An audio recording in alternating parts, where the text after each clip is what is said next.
प्रायद्वीपीय भारत में दक्कन प्रायद्वीपीय पठार या फिर दक्कन का पठार स्थित है। दक्कन एक स्कॉटिश वर्ड है, ठीक है, जिसका अर्थ होता है सीढ़ी, ठीक है। लेट क्रिटेशियस काल से एशियन काल तक कंटिन्यूअस क्या हुआ, ज्वालामुखी उद्गार हुए और कंटिन्यूअस ज्वालामुखी उद्गार होने के कारण मैग्मा जो था वो परत दर परत जमता गया, जिससे सीढ़ीनुमा आकृति बनी। इसलिए इस पठार को हम दक्कन लावा का पठार के नाम से जानते हैं। छोटानागपुर पठार इसी दक्कन पठार का हिस्सा है, ईस्टर्न पार्ट है, या फिर हम इसे नॉर्थ ईस्ट प्रोजेक्शन कहते हैं। हमारे प्रायद्वीपीय पठार का हम नॉर्थ ईस्ट प्रोजेक्शन कहते हैं, ठीक है। अब इसी छोटानागपुर प्लेटो का ही भाग है हमारा ये मेघालय प्लेटो। ये मेघालय प्लेटो की क्या है, एक्सटेंशन है छोटानागपुर पठार का, ठीक है।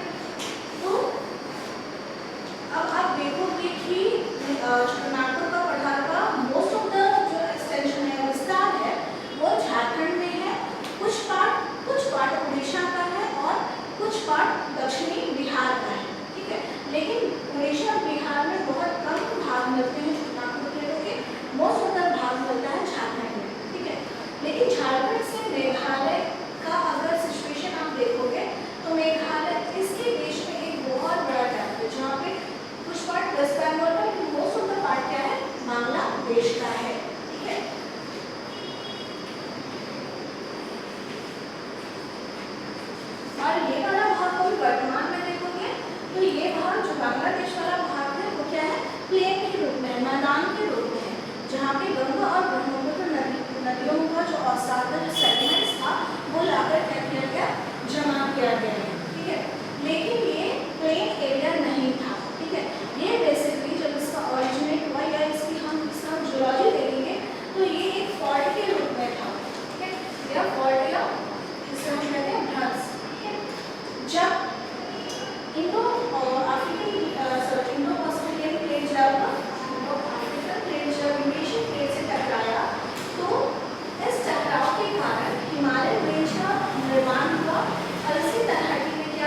असम का भाग है, मेघालय का भाग नहीं है, लेकिन यह भी मेघालय प्लेटो का क्या माना जाता है, इसे भी एक्सटेंशन माना जाता है, ठीक है।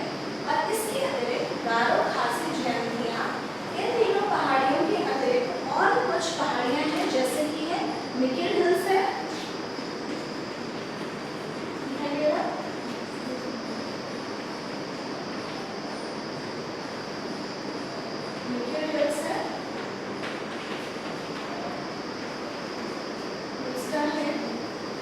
बराई हिल्स,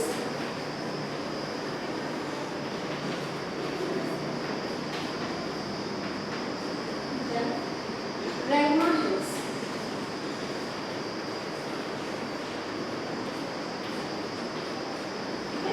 गारो, खासी, जयंतिया के अलावा मिकिल हिल्स है, बराई हिल्स है, रेंगमा हिल्स है, ये भी नॉर्थ ईस्टर्न पार्ट में ही पाए जाते हैं, लेकिन मेघालय में नहीं, ठीक है।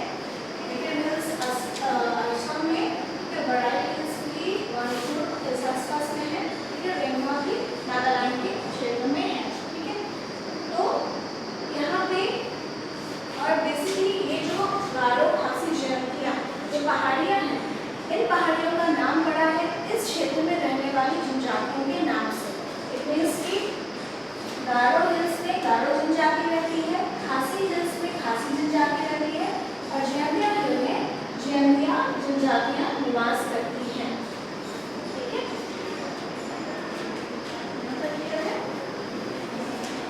इसके बाद इसकी विशेषता है, अगर हम इसकी क्लाइमेट को देखें, ठीक है, तो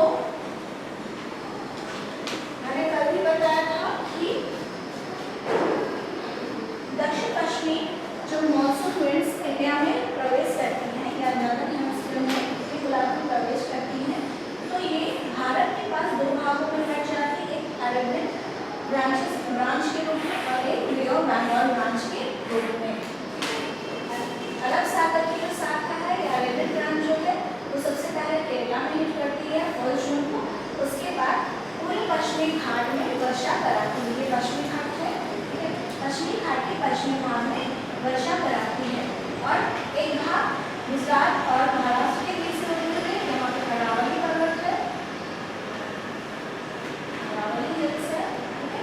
अरावली हिल्स के समानांतर बढ़ते हुए ये पंजाब, हरियाणा, उत्तराखंड और हिमाचल प्रदेश को चली जाती है, ठीक है। दूसरा जो साउथ वेस्ट मानसून विंड है, वो उसका दूसरा भाग जो बंगाल की खाड़ी से होकर गुजरता है, यह भाग जाकर प्रवेश करता है मेघालय में, ठीक है।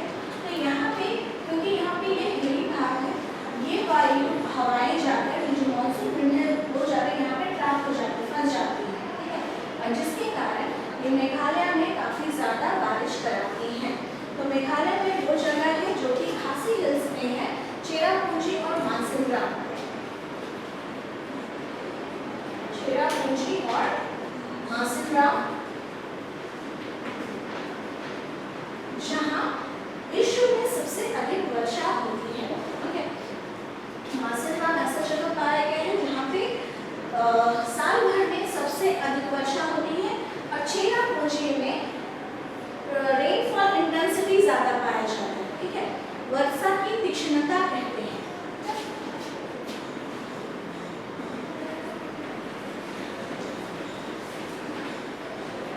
रेनफॉल इंटेंसिटी ज्यादा पाया जाता है, वर्षा की तीक्ष्णता, कहने का मतलब है कि 24 घंटे से 48 घंटे के बीच में, 24 आवर्स से 48 आवर्स के बीच में सबसे ज्यादा बारिश इस क्षेत्र में हुई है, ऐसा रिकॉर्ड किया गया है, ठीक है।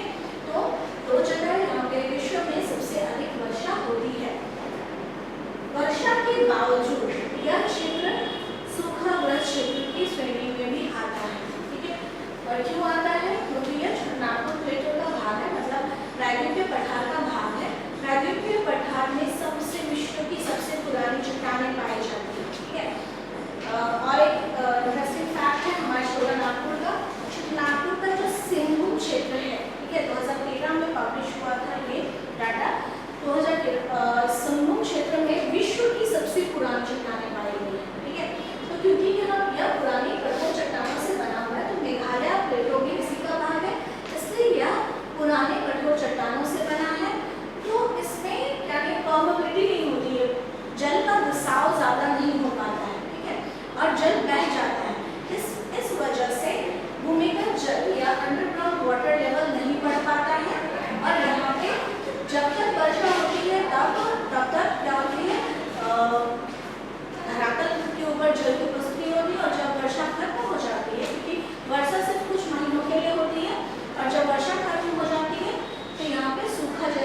जाता है। ठीक है, इसके अलावा अगर हम इसकी स्थिति देखेंगे तो इसके उत्तर में ब्रह्मपुत्र रिवर वैली है, ये यहाँ पे,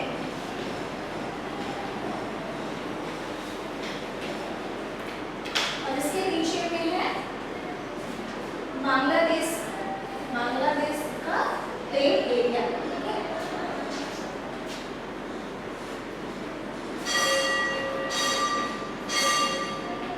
बांग्लादेश का प्लेन एरिया है। ठीक है,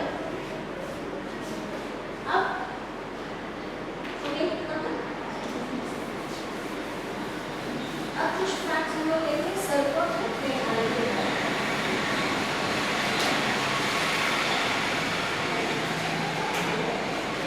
मेघालय का इस प्रकार से स्ट्रक्चर है, इसे 3 भाग में बांटते हैं, बेसिकली गारो, खासी और जयंतिया वाला भाग। गारो, खासी, जयंतिया और वेस्टर्न भाग, मिडिल पार्ट और ईस्टर्न पार्ट्स में हम जनरली मेघालय को हम बांटते हैं। ठीक है, खासी हिल्स की विशेषता है कि यहाँ पे मासिनराम चेरापूंजी है। ठीक है, शिलांग का पठार मतलब शिलांग पीक या शिलांग जो मेघालय की राजधानी है वह भी खासी हिल में ही स्थित है। ठीक है, यहीं पे है शिलांग जो कि मेघालय की राजधानी है। ठीक है, और इसकी सबसे खासी हिल्स की सबसे ऊंची चोटी है शिलांग पीक। ठीक है,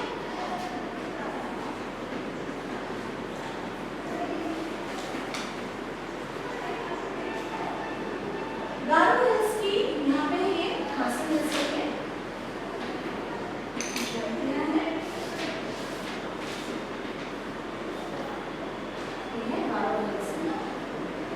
गारो हिल्स की सबसे ऊंची चोटी है नोक्रेक।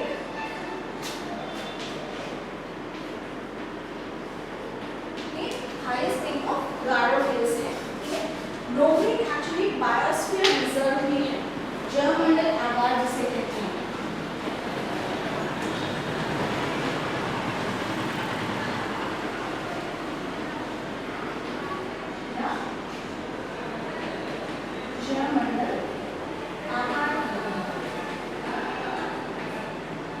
यूनेस्को द्वारा रिकॉग्नाइज्ड है नॉर्वेक।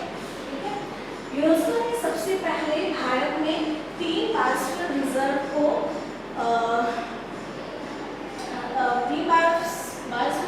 रिकॉग्नाइज किया था। पहला था नंदा देवी, दूसरा नीलगिरी,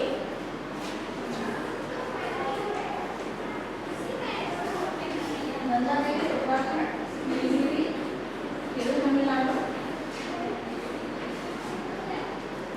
तो 3 बायोस्फीयर रिजर्व को रिकॉग्नाइज किया था यूनेस्को ने सबसे पहले। उसमें था पहला नंदा देवी का, दूसरा नीलगिरी और तीसरा था नोक्रेक बायोस्फीयर रिजर्व। मतलब यहाँ पे वन्य जीव जंतु और पादपों की जैव विविधता पाई जाती है। ठीक है, और बहुत बड़ा एक क्षेत्र है जहाँ पादपों और जीव जंतुओं की विविधता पाई जाती है, जिसे यूनेस्को द्वारा संरक्षित रखा गया है। ठीक है, एग्जाम में बहुत ज्यादा पूछता है।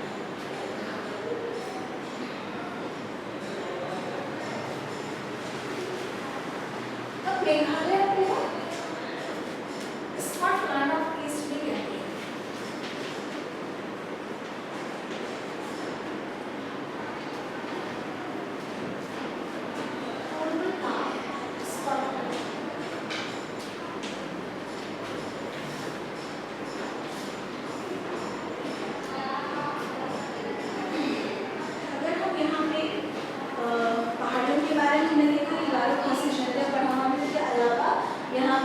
निकेल हिल्स भी है, बराई हिल्स भी है और रंगमा हिल्स भी है, जो कि मेघालय के बाहर में उपस्थित है। और लेकिन क्या क्या है, मेघालय प्लेटों का ही हिस्सा है। ठीक है, यहाँ पे बड़ी मात्रा में आपको प्रकार के शैल आपको मिलेंगे। ठीक है, जिसमें ग्रेनाइट, नीस और वाटर साइड। यह मुख्यतः बना है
फॉरेस्ट से रिलेटेड।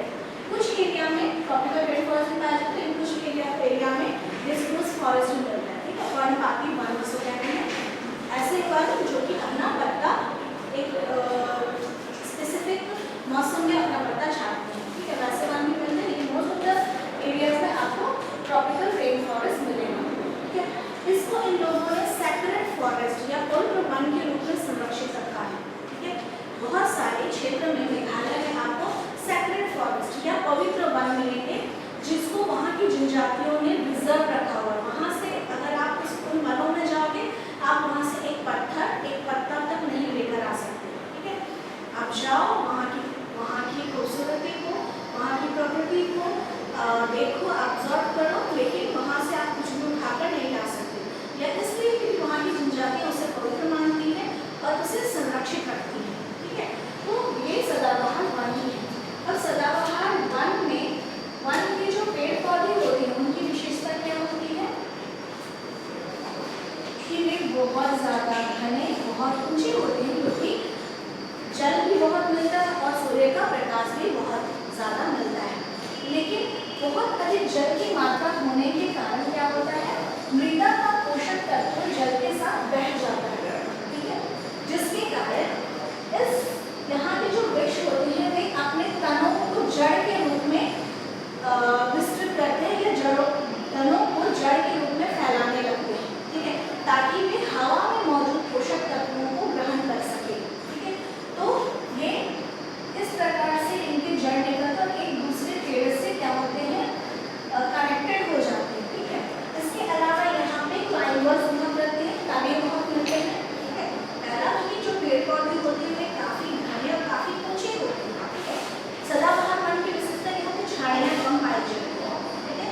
यहाँ पे ऊंचे पेड़ पाए जाते हैं, और उन पेड़ों की विशेषता है कि उन्हें क्योंकि मृदा से पोषक तत्व नहीं मिलता है, इसलिए क्योंकि बहुत अधिक वर्षा होने के कारण मृदा से पोषक तत्व बहा लिए जाते हैं, इसलिए वे अपने तड़ों को जड़ के रूप में निकालते हैं, ठीक है, और वायु से पोषक तत्व ग्रहण करने की कोशिश करते हैं। अब हम जब मेघालय गए थे तो मेघालय में हमने देखा लिविंग रूट ब्रिज, है ना। तो लिविंग रूट क्या होते हैं, इन्हीं पेड़ों के तने होते हैं जो जड़ के रूप में विस्तृत हो चुके हैं, ठीक है। और वहाँ के लोगों ने क्या किया, उसको जोड़कर एक ब्रिज के फॉर्म में, पुल के फॉर्म में उसका निर्माण किया, ताकि वे नदियों के ऊपर एक स्थान से दूसरे स्थान को पार हो सके, ठीक है। तो यह बहुत बड़ी विशेषता है वहाँ की मेघालय की, ठीक है, कि यहाँ पे इन रूट्स को पुल के रूप में उसका यूज किया जाने लगा है, ठीक है। उसके अलावा यहाँ पे इंसेक्ट ईटर प्लांट्स भी मिलते हैं, ठीक है, जिसको हम कहते हैं पिचल प्लांट्स कहते हैं, ठीक है।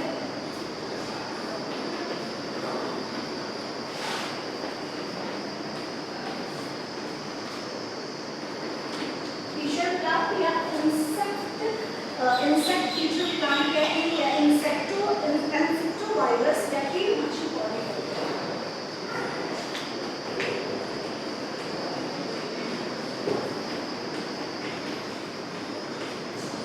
कीट मच्छी पौधे कहते हैं, ये ऐसे पौधे होते हैं जो कीटों को खाते हैं, ठीक है। तो मेघालय की विशेषता है वहाँ पे इस प्रकार के पिचल प्लांट्स काफी मात्रा में मिलते हैं, ठीक है। हम लोग बांग्लादेश बॉर्डर के साइड में जो गए थे, उधर जो वन था उस वन में इस प्रकार के प्लांट्स मिलते हैं, लेकिन हम नहीं जा पाए थे उस एरिया में, ठीक है। तो यहाँ पे 2 नेशनल पार्क हैं, एक है बाघमारा नेशनल पार्क, यहाँ पे 2 नेशनल पार्क है,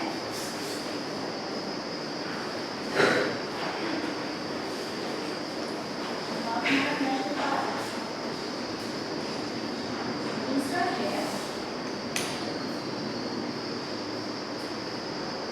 Balphakram national park.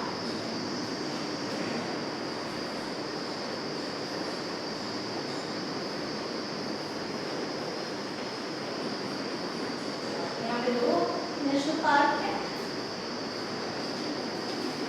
Baghmara national park और बालफक्रम नेशनल पार्क, ठीक है। तो वहाँ पे इस प्रकार की विशेषता आपको बहुत देखने को मिलेगी, वहाँ पे आपको पिचल प्लांट्स बहुत मिलेंगे, वहाँ पर आपको रूट ब्रिजेस भी मिलेंगे, या फिर इस प्रकार के रूट ब्रिज वाले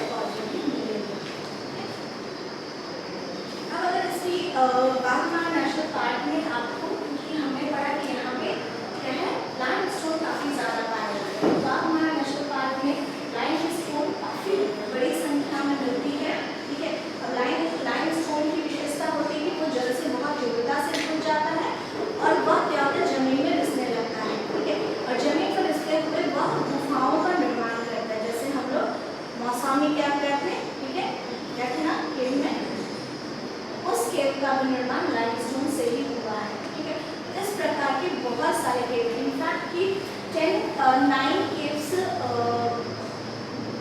क्या है, 9 ऑल ओवर इंडिया, 9 इस प्रकार के आपको गुफाएं मेघालय में देखने को मिलेंगी, ठीक है। तो यह इसलिए कि यहाँ पे लाइमस्टोन बड़ी मात्रा में पाया जाता है, लाइमस्टोन इस प्रकार की गुफाओं का निर्माण करती है, ठीक है। इसके अलावा यहाँ पे 2 वैली हैं, ठीक है, सूरमा वैली और मेघना वैली, जो कि दक्षिणी भारत में उपस्थित है, ठीक है। यहाँ पे 2 प्रकार की 2 नदी घाटियाँ हैं, सूरमा नदी घाटी और मेघना नदी घाटी, जो कि मेघालय के दक्षिणी भाग में उपस्थित है। अगर हम यहाँ पे सॉइल टाइप्स की बात करें, अगर हम मेघालय के सॉइल टाइप्स की बात करें तो यहाँ पे 3 प्रकार की सॉइल बहुत ज़्यादा मिलती है। पहला है लैटेराइट,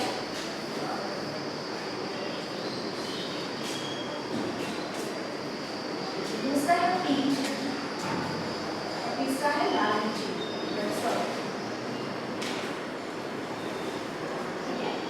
अब लैटेराइट मिट्टी की विशेषता होती है, वो चिपचिपा होता है, कलर में लाल और भूरा होता है, ठीक है।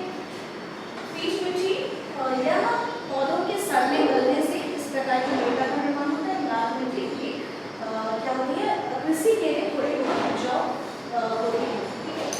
लैटेराइट मिट्टी की अपेक्षा ज़्यादा उपजाऊ होती है लाल मिट्टी, ठीक है, जैसे हमारे झारखंड में भी पाया जाता है। तो 3 प्रकार की आपको मृदा देखने को मिलेंगी। इसके अलावा यहाँ की अगर हम संस्कृति की बात करें तो यहाँ पे अधिकांश क्या है, जनजातियाँ पाई जाती है। अधिकांश पॉपुलेशन जो है वो जनजातीय पॉपुलेशन या ट्राइबल पॉपुलेशन होती है। और यहाँ पे पाया जाता है मातृसत्तात्मक समाज, ठीक है,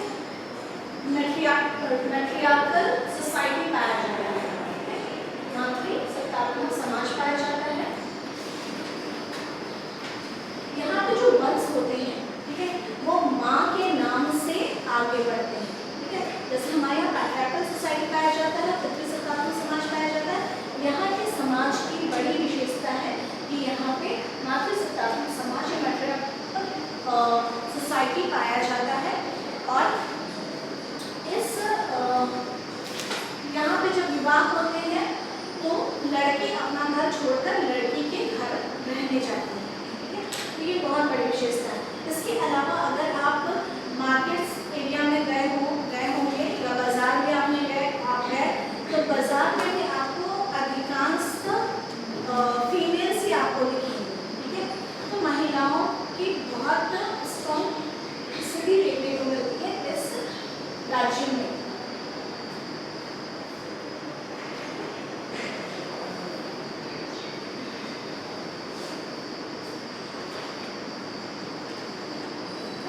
जितना कुछ बताया, ठीक है, उसमें आप क्या करोगे, अरेंज करके अपना टूर रिपोर्ट बनाओगे, ठीक है।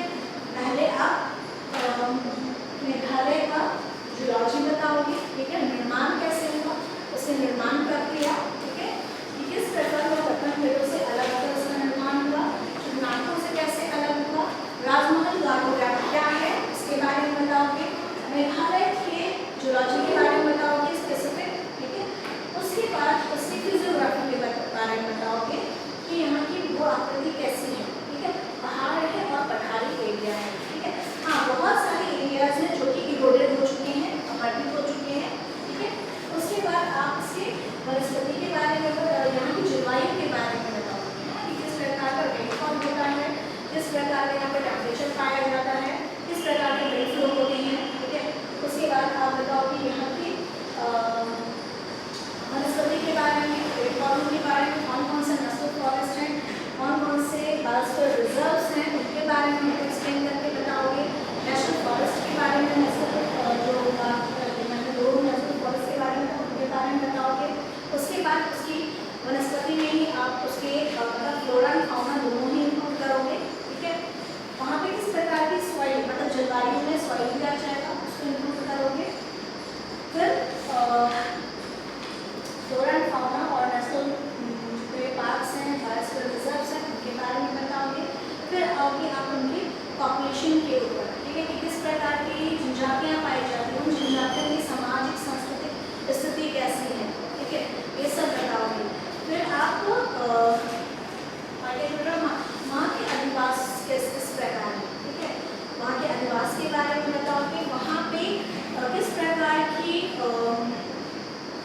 क्रियाकलाप किए जाते हैं। ठीक है, आर्थिक क्रियाकलाप बहुत टाइप से इन्फ्लुएंस होते हैं वहाँ की फिजियोग्राफी के ऊपर। ठीक है, किस प्रकार की इसकी भू आकृति है उस पर डिपेंड करता है कि वहाँ की आर्थिक क्रियाकलाप किस प्रकार की होंगी।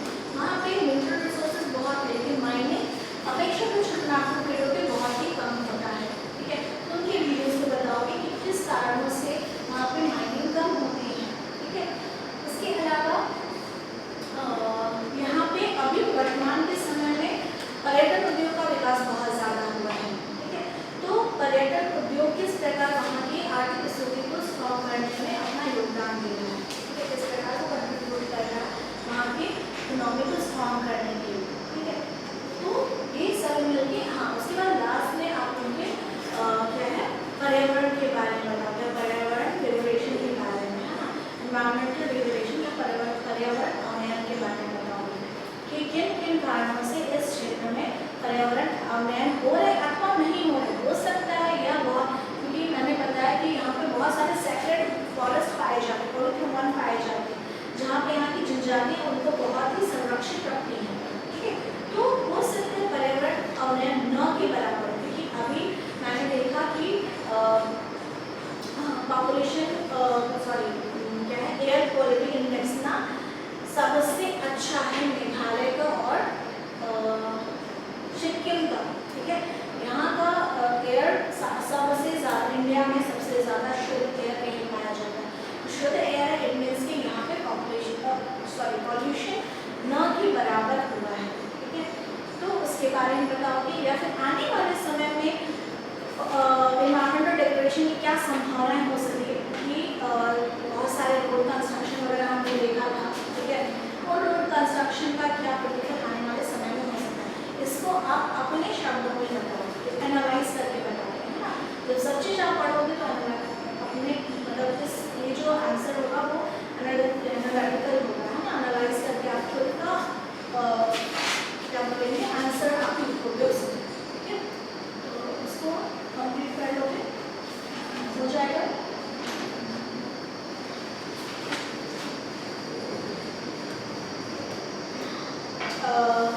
वहाँ पे मैंने बताया था कि उसमें करीबन 17 पाए जाते हैं, तो इसमें साल, सागवान, सुपारी, केला, रबर और बांस बहुत ज़्यादा पाया जाता है। ठीक है, साल, सागवान, सुपारी, रबर, केला और बांस, ये वनस्पतियाँ बहुत अधिक मात्रा में पाई जाती हैं।